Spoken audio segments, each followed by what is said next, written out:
Começou. Boa noite a todos que assistem o canal. Mais uma vez estamos aqui reunidos para mais um debate político. Eu, Américo Guedes, seu amigo de sempre, e o professor e doutor em matemática e física, também analista e cientista político, Jerônimo Lucena. Boa noite, professor. Hoje nós vamos abordar um tema muito atualizado e muito polêmico, que é a correlação que existe entre os Estados Unidos da América, sua influência sobre o mundo, a família Rothschild e a redução da população mundial, pelas coisas que vêm acontecendo atualmente no mundo, guerras, doenças e outras coisas, cataclismas. Professor, boa noite. Com a palavra o professor Jerônimo Lucena. Muito bem. Olha só,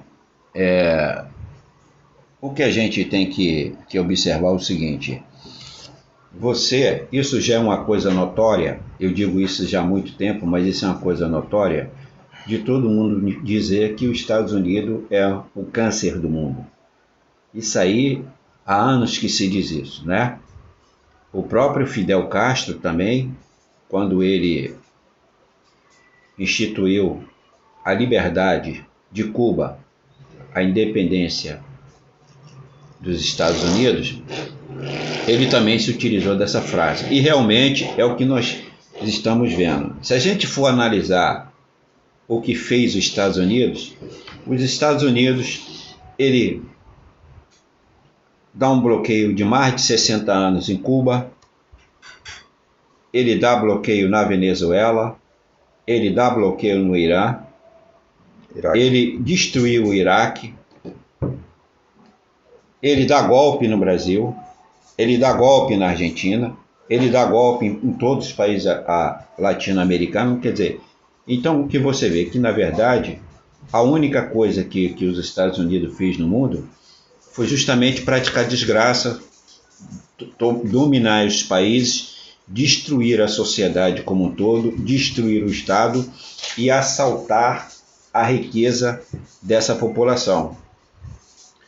Se você for analisar, fazer uma ligação, se você for fazer uma ligação entre a redução populacional, se você for ligar com a família Rothschild, você vai analisar o seguinte: olha só, essa questão da população, você vê que as coisas que eu estou falando está tudo interligada.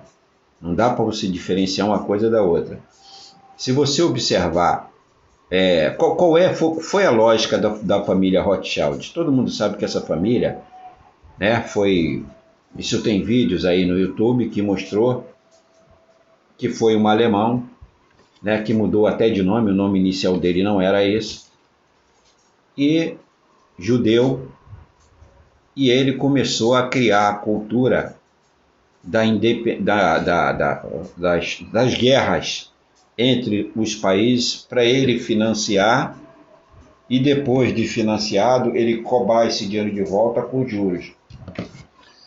É aquela cultura do agiota, né? O que é o agiota? A quem um agiota empresta dinheiro? O agiota, ele não empresta dinheiro ao cara que tem dinheiro. Você não vê um cara que tem dinheiro procura agiota. Quem é que procura ele? Quem está ferrado. Quanto mais ferrado ele tiver, mais ele vai e procura o agiota. O agiota, na verdade, ele quer que nem pague o dinheiro. Ele quer que você seja um eterno devedor. Se é uma coisa que o agiota não gosta, quando você faz com ele, é quando você vai lá devolver o dinheiro, que ele não quer, ele quer só os juros. Para você ficar devendo e te cobrando juros. Ficar devendo fica uma coisa eterna. Então, exatamente essa lógica que você viu que os Rothschild, ele fez isso com os grandes países, ele fez isso com a Inglaterra, fez isso com a Alemanha, ele fez isso com a Espanha, ele fez isso com todos os países possíveis. Quer dizer, ele financiava esses países para que esses países comprassem armas, esses países ficavam endividados e depois esses países ficassem na mão dele. E ele chegou a controlar governos, como até até agora, por exemplo, ele controla o Banco da Inglaterra e muitos países. Tem um documentário que você pode ver no YouTube aí, se eu não me engano, que é de 170 ou 180 bancos mundiais, ele controla 120. Então você vê que a desgraça do fato dessa mentalidade, eterna mentalidade colonialista, de dominar os países financeiramente, isso já vem de muitos anos. E já começa daí. Isso foi no ano de 1700 e poucos, eu não tenho aqui a data precisa, mas isso foi mais ou menos no século XVII que começou essa história da família Rothschild sobre os endividamentos do Estado e domínio sobre esses países. Essa lógica, veja bem, olha só, essa lógica começou há quase 4 séculos atrás. Mas, no entanto, ela foi o quê? Ela foi dominante na lógica do colonialismo americano. Né? Porque todo mundo sabe que o que foi a formação dos Estados Unidos? Foi um grupo de judeus que, se foram expulsos da Inglaterra, vieram para a América, colonizaram a América, criaram uma riqueza, fizeram um Estado que, na verdade, não é um Estado, não é? Que você tem, é como se fosse um grupo de mercadores bilionários que fazem dos Estados Unidos uma imagem para se tornar Estado e ter força de poder como Estado, mas na verdade são um bando de bilionários judeus que depois, lá na década de 60, foram lá e criaram o Estado de Israel.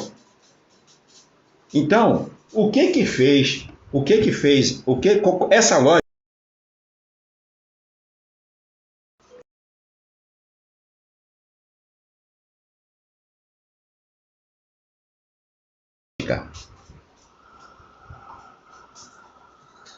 para os 8.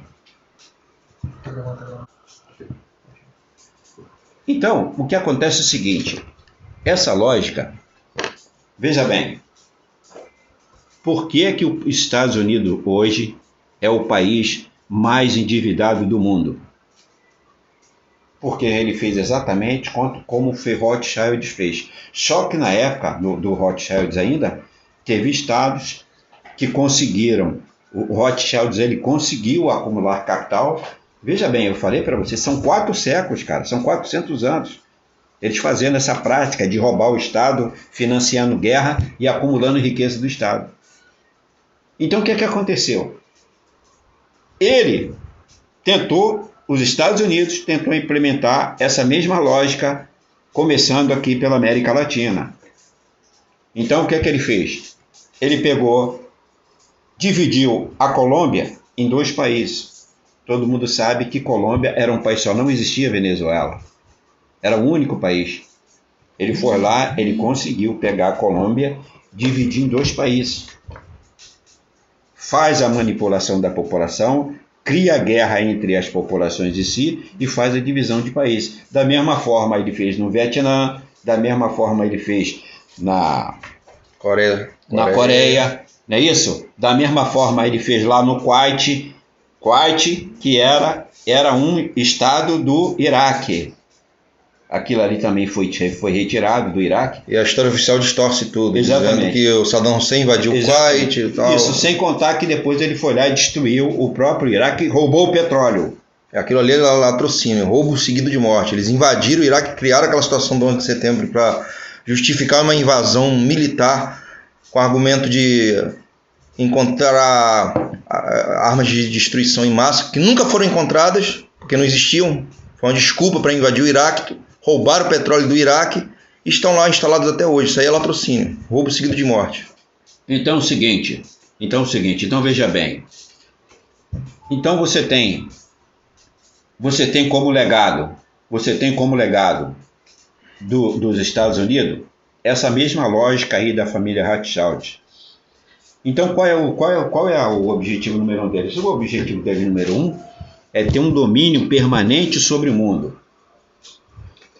Talvez você fique se perguntando assim, não, mas essa questão de fazer a redução da população mundial, isso aí é história, isso aí é invenção, como gostam de falar, que é... Criaram até um termo bonito, teoria da conspiração. Exatamente. Isso aí são os idiotas que dizem. E agora criaram um novo termo para camuflar uma coisa que é conhecida no meio militar, na segurança privada, como sabotagem psicológica. Desinformação. Criaram isso agora. Tudo que é contra o sistema é desinformação e fake news. Que nada mais é do que uma sabotagem psicológica. O que é isso? É você jogar uma informação errada, usando a mídia, os canais de comunicação de massa, jogar uma informação falsa, com sofismas, com palavras e expressões bonitas, bem articuladas, para induzir as massas populares a erro de apreciação e julgamento. E nisso aí eles vão influenciando, como o professor está colocando aqui, nisso aí eles vão influenciando as massas através dos governos corruptos que se curvam a esse domínio, a essa corrupção, a essa cultura corrupta, como o professor acabou de dar uma ilustração aqui. E com isso eles vão influenciando as massas, manipulando as massas através dos séculos.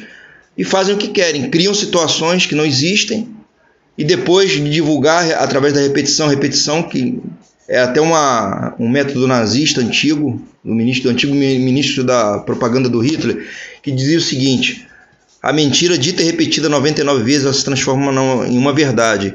E com esse tipo de articulação é que eles vão mantendo esse domínio, tentando impor ao mundo esse domínio eterno que o professor acabou de falar aqui. Mas vamos lá, olha só. Então, olha só, voltando a essa questão aí, né? Que esse termo de teoria de conspiração é como alguns filósofos que para mim são os imbecis, que dizem que existem várias verdades. O sujeito que fala que existem várias verdades é porque ele não conhece a verdade. Que se existisse várias verdades, não existiria a mentira. A própria verdade já seria a mentira. Mas essas são as denominações. Quando você faz uma comparação, quando se fala em termos de teoria da conspiração. Essa é a imbecilidade consagrada. Mas o que eu quero dizer é o seguinte, olha só. O que é o mundo? Vamos aqui analisar friamente. Quando você veio, você chegou a uma determinada região que está vazia, não tem ninguém, o que você vai fazendo? Você vai ocupando aquele território, tá certo? Você vai ocupando aquele território. Vai chegando mais pessoas, aquele território vai sendo dividido. Vai chegando mais pessoas, vai sendo dividido. Então, chega uma hora que esse território está multiplamente dividido. Mas os que chegaram primeiro pegaram as melhores partes e as maiores riquezas. E esses que adquiriram a maior parte e as maiores riquezas se julgam donos disso aí, né? E não querem dividir o que não é dele, porque o planeta Terra, ninguém é dono da Terra. Ninguém é dono da Terra. A Terra é de todos. Não existe um único dono da Terra. Só que essa mentalidade não ficou incutida no sentido dos primeiros ocupantes da Terra que foram os verdadeiros grileiros que ocuparam terra, que roubaram, que mataram, que se apropriaram, que destruíram território, que destruíram, mataram pessoas, destruíram o governo para ficarem cada vez mais ricos. E essa mentalidade, ela ao passar dos anos, veio cada vez mais se aprofundando. Então nós chegamos a um ponto que o quê? Quando chegou no século XVII, que até o século mais ou menos XV, você vivia em torno de 50 anos. Cara, se um camarada que no século XV passasse de 50 anos, é porque ele nunca teve nenhuma doença. Porque no dia que ele tivesse uma doença, ele ia morrer. Porque não existia nenhum tipo de medicamento. E outra coisa, a alimentação, nesse período, era retida para quem? Para as pessoas que tinham grande propriedade de terra para poder fazer a plantação e acumular. Ora, o que aconteceu? O que aconteceu a partir daí? O que aconteceu foi que o tempo foi passando, a agricultura foi se desenvolvendo, depois se inventou o remédio, e a vida das pessoas começaram o quê? A alongar. Você veja que a maior preocupação deles hoje é o quê? É que você viva 100 anos. Os ricos não querem que você viva 100 anos.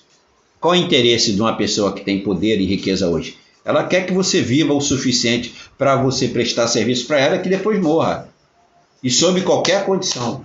Eles não estão minimamente preocupados com isso. Essa foi a mentalidade que se desenvolveu desde que o mundo é mundo. Então, olha só. A situação chegou a tal ponto, né, que a teoria da esterilização, que depois eu vou dizer para você como é que aconteceu aqui no Brasil, porque você fala assim que o Malthus, né, que teoria do Malthus, qual foi a teoria do Malthus? Né, um economista que pegou a matemática, usou para manipular as pessoas. Volto a dizer, a desgraça da matemática está num economista que pega os números para manipularem uma estrutura que é social. As pessoas não são números. As pessoas são pessoas. Números são números, mas as pessoas são pessoas. São seres humanos, são indivíduos. São reações incalculáveis, que você não calcula a reação de ninguém. Você não calcula o comportamento de ninguém. Você não consegue calcular quando é que uma pessoa vai morrer. Você tem expectativa, mas não o quê? Certezas. Então, qual foi a desgraça do economista? Foi ele pegar a matemática, jogar dentro da economia, transformar a ciência social em um número. Ele destruiu o próprio conceito da economia como ciência social. Então, essa é a realidade que nós vivemos hoje. Então, o que é que pensa a economia? A economia pensa você como número.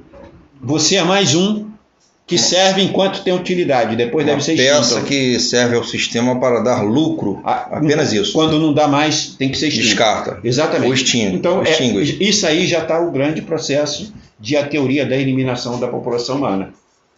Então, o que veio esse economista chamado Malthus? Ele veio com a seguinte provérbio na época. Claro que esse infeliz desse economista Malthus também era um espertalhão, como Maquiavel foi um espertalhão também, e fez o quê? Ele, para atender interesses do Estado inglês, ele era funcionário, foi ministro do governo inglês, ele criou a cultura do terror. Qual foi a cultura do terror? Ele dizia que a população ia crescer em projeção geométrica e a comida cresce em progressão aritmética. Quer dizer, enquanto a população crescer, enquanto a população dobra, né? A comida fica reduzida. A comida vai pela metade, né? Não tem... Ou para raciocinar melhor, para quem está me ouvindo, é como se fosse assim: para cada 1 quilo de comida que você produzisse, você tinha 2 pessoas para comer. Se você tinha 2, passaria até 4. E 2 quilos de comida para 4. E assim sucessivamente. Então chegaria um ponto que a população morreria de fome, portanto não ter quantidade suficiente de alimento para as pessoas se alimentarem. Ou seja, um sistema articulado. Esse foi o terror criado em cima da população. E obrigou com que as pessoas fizessem o quê? Passassem a ter medo de ter filho. Essa foi a lógica que Malthus conseguiu impregnar, que era exatamente o que o governo inglês queria que ele fizesse. Pois não. Essa lógica fazendo uma pergunta aqui ao professor, essa lógica, professor, diabólica, né, articulada para reduzir através do terror, como eu disse lá anteriormente, na sabotagem psicológica, induzir as pessoas a se comportarem e agirem conforme convém aos donos do sistema, através da informação falsa, a informação errada. E o que é contra esse sistema que foi criado, que o professor acabou de dar uma explicação bem resumida aqui, a moda agora é taxar de teoria da conspiração e fake news. E recentemente a mídia aberta criou um novo termo, desinformação. Ou seja, tudo que é para esclarecer você, para abrir seus olhos, para quebrar essa cultura de séculos errada contra a humanidade, mostrando a verdade para você, a realidade que nós estamos vivendo, eles taxam de fake news, de desinformação, de teoria da conspiração. Professor, a pergunta é o seguinte: dentro dessa lógica, o que eles têm criado através dos séculos, além das guerras e das doenças? Muitas de nós sabemos dessas doenças aí, foram criadas em laboratórios. Como, por exemplo, o vírus da AIDS. Já tem até filmes sobre isso no YouTube. A gente procura que você vai achar. Vírus, bactérias cultuadas, criadas em laboratórios para provocar doenças, para exterminar populações. Então, dentro dessa lógica, professor, dá para o senhor dar uma explanação disso aí, do que eles têm feito através do século para impor essa cultura do terror e reduzir a população mundial? Olha só, o que é essa percepção que as pessoas não conseguem ver. Veja bem, o mundo,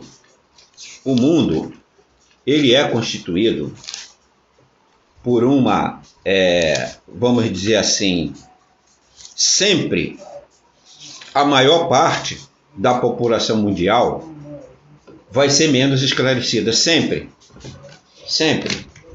Por mais que a tecnologia educacional vá conseguindo atingir a muitos, tem que se entender também que a pessoa tem que ter duas visões. Tem que ter uma visão de formação educacional, seja lá em que você é formado, você é engenheiro, você é médico, você é professor, independente de qualquer formação que você tenha, mas você tem que ter basicamente uma formação política. Essa é a formação principal. Por quê? Porque você tem que entender como que a máquina que se chama Estado funciona para atender os interesses da sociedade como um todo. Ora, então, essa parte que não entende sempre será uma maioria, nunca será uma minoria. Mas de onde é que tem que vir? Então, o que a maioria tem que fazer? Olha só, nós observamos que muitos países elegem presidentes canalhas. Por que elege presidente canalha? Porque conseguem induzir a uma maioria a votar no canalha. Mas quem é que induziu essa maioria a votar no canalha? Foi a minoria. Por quê? Porque só a minoria tem a capacidade intelectual de fazer a manipulação dessa maioria. Então, veja bem, independente até do que essa pessoa, a formação que essa pessoa tem, tá? Porque veja bem, não é nem só pelo fato de essa maioria que não tem formação política que vai ser induzida, até propriamente as que têm cursos superiores, os chamados intelectuais, que se intitulam os intelectuais, os sabichões da parada, que muito ou pouco, nada sabem de política, inclusive próprios políticos, que se intitulam da esquerda ou da direita, e são tão incompetentes como qualquer ignorante que existe nessas regiões pelo mundo todo. Essa é um grande predomínio. Então você veja bem, quando a gente volta aqui para Malthus, vamos pegar aqui Malthus aqui, só para a gente voltar, que os procedimentos eles vão acontecendo e parece que não há mudança. Por exemplo, então você Malthus, ele criou esse terror para a população não crescer, que ia faltar comida, né, e tal. Mas o que você fez aqui no Brasil e nos países latino-americanos? Você alimentou a cultura o quê? Do anticoncepcional. Então você fez com que as mulheres, de uma maneira geral, já a partir dos 12 anos, começassem a tomar o anticoncepcional. Isso não é agora não, isso tem mais de 20 anos, cara, de programa rolando. E teve um problema também já de vasectomia, já para adolescente. Só que você sabe que o homem, por ser mais orgulhoso, ele não se meteu nesse problema de vasectomia, que ele ficava com medo de depois não reverter o processo e ele se torna estéril. Agora, para as mulheres, que já dos 12 anos começaram a tomar anticoncepcional, tem posto de saúde que dá anticoncepcional. Então, só para você ter ideia, isso foi dito propriamente pela Jandira Fegali. A Jandira Fegali falou isso várias vezes na televisão, que existem estados do Nordeste que as mulheres são estéreis com 15 anos de idade. O Piauí, por exemplo, você pega o Piauí e o Mato Grosso do Sul, 70% das mulheres são estéreis. Você percebeu? Então 70% das mulheres. Por quê? Porque foi esterilizado pelo anticoncepcional. O quê? Impregnado de uma cultura de que você tem que ter menos filho, que mais filho incomoda. Então veja bem, aí vem a questão clássica que surgida a primeira vez em 1995, a primeira vez que surgiu essa pergunta no vestibular. E até hoje, se você fizer essa pergunta, as pessoas não respondem. Qual é o problema do mundo? É a população, o aumento da população que gera os problemas do mundo? Ou é aumento da população? Veja bem, vê se você entende a pergunta. Qual é o grande problema do mundo? É o aumento da população que gera os problemas do mundo ou os problemas do mundo que gera o aumento da população? Qual é a resposta? Na realidade, eles criaram, através dos séculos, essa cultura do Malthus, que os problemas do mundo estão gerando aumento da população. Não, é o contrário. Eu posso estar enganado? Não, é o contrário. É o aumento da população que gera os problemas do mundo. Desculpa. É isso que eu ia falar, é isso mesmo. O aumento da população que está criando problema no mundo. Sim. Eles pregam essa ideia, mas é o inverso. A resposta é o inverso do que é correto. Mas as pessoas não sabem responder. Quer dizer, por quê? Qual é o grande problema do aumento da população do mundo? É que eles não querem dividir o bolo, amigo.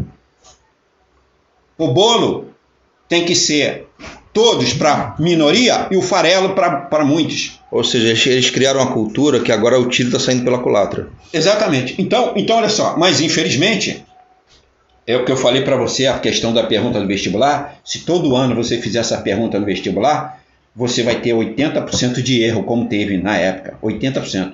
Em 1995. Se você botar essa... vai o mesmo erro. Porque a pessoa interpreta que o aumento da população é que gera os problemas do mundo. Se você pegar, por exemplo, você pega hoje o Brasil. Né? O Brasil tem 212 milhões de habitantes. 212 milhões de habitantes. Qual era o ideal da população? O Brasil poderia ter 2 bilhões de habitantes.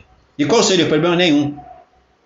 Ah, mas como isso? Como é que eu vou provar isso? Se o Estado cumprisse sua função social. Exato. Que não cumpre. Nunca cumpriu. Mas tem um outro detalhe aí. Se o Estado cumprindo ou não cumprindo, presta atenção. O que o Brasil é?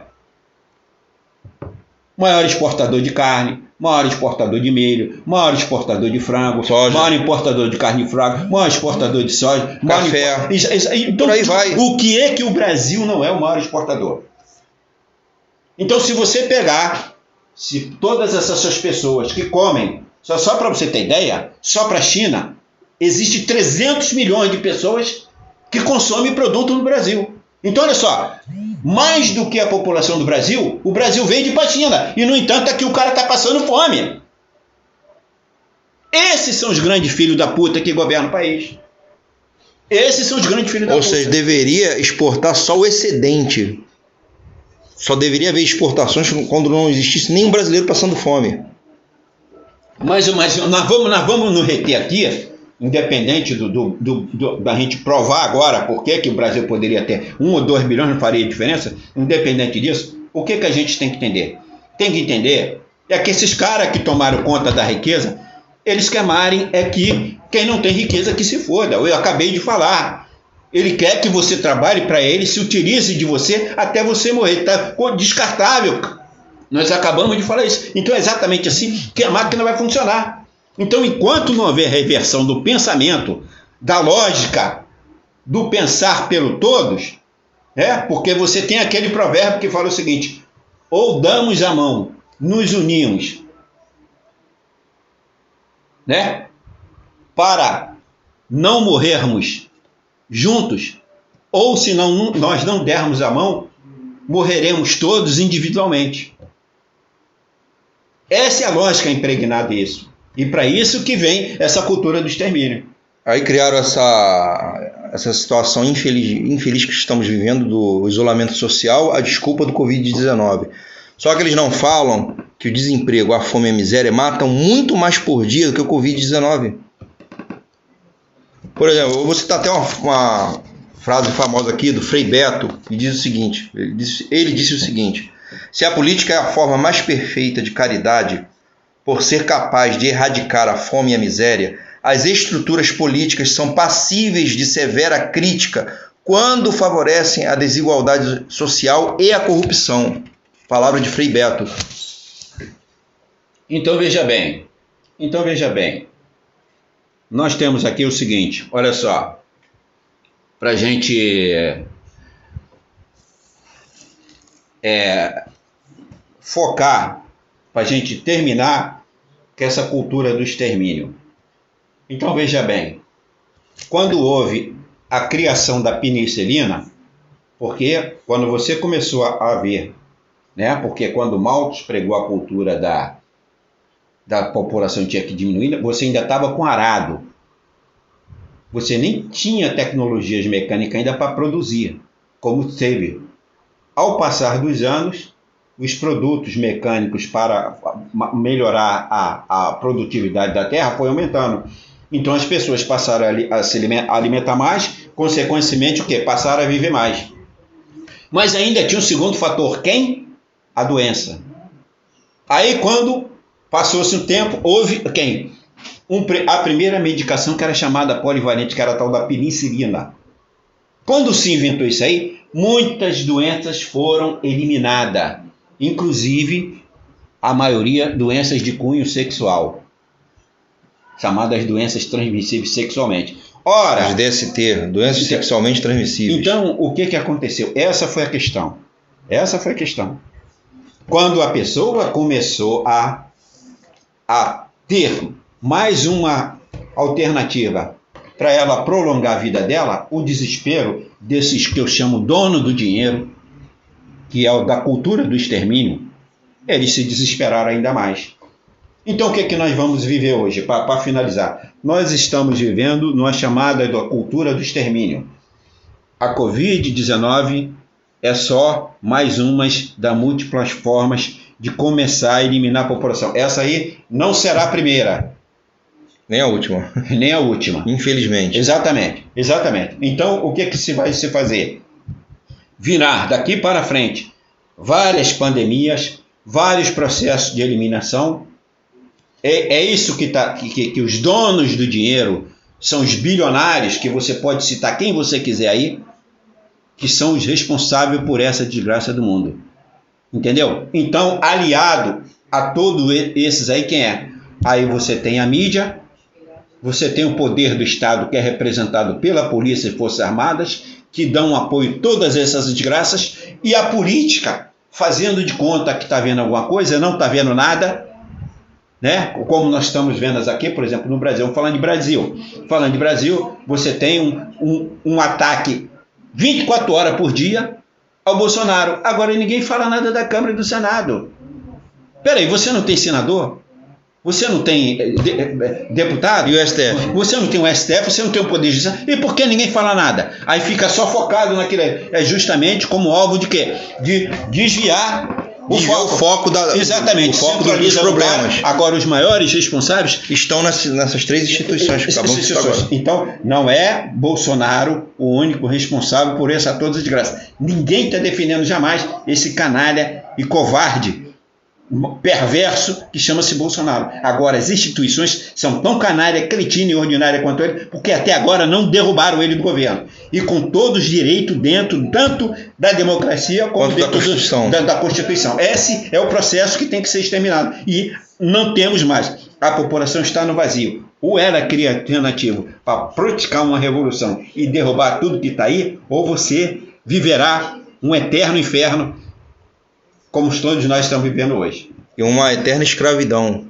como está acontecendo na África, em vários países da África. Finalizando aqui, professor, infelizmente, o Brasil, na minha opinião pessoal, está muito carente de uma liderança política para fazer esse tipo de coisa. Nós precisamos de uma liderança. Agora, quem vai ser essa liderança? Só o tempo é que vai nos mostrar. Porque sem liderança, infelizmente, nós estamos destinados a isso aí que o professor acabou de falar. A escravidão, a miséria. Infelizmente, como vários países da África já estão nessa situação, em guerra civil, um matando o outro.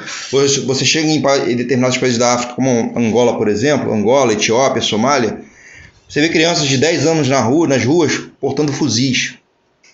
Um matando o outro por comida, por água, moradia e vários fatores. Porque o Estado acabou com essa cultura de privatizar tudo, de os donos do sistema se apoderarem das riquezas dos países. Esses estados-nação, como aconteceu na África, está acontecendo, foram destruídos, acabaram.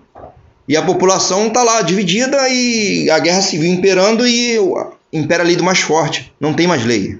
Então, infelizmente, se nós não tivermos uma liderança no Brasil para fazer essa revolução que o professor está falando, que é necessária... Não só no Brasil. No Brasil e no mundo. Mas a gente tem que se preocupar mais com o nosso país. Primeiro, nossa casa, o Brasil. Vamos falar do Brasil... Se a gente não tiver uma liderança... Porque a gente é brasileiro. Nós somos brasileiros, mas infelizmente quem está no poder não é brasileiro. Eles trabalham contra o próprio país, contra o próprio Estado. Nós estamos falando quem é brasileiro, quem tem um coração, quem ama a sua pátria, que ama a sua família, que ama o seu país, que quer ver um futuro próspero, não só para si, para sua família, mas para gerações futuras.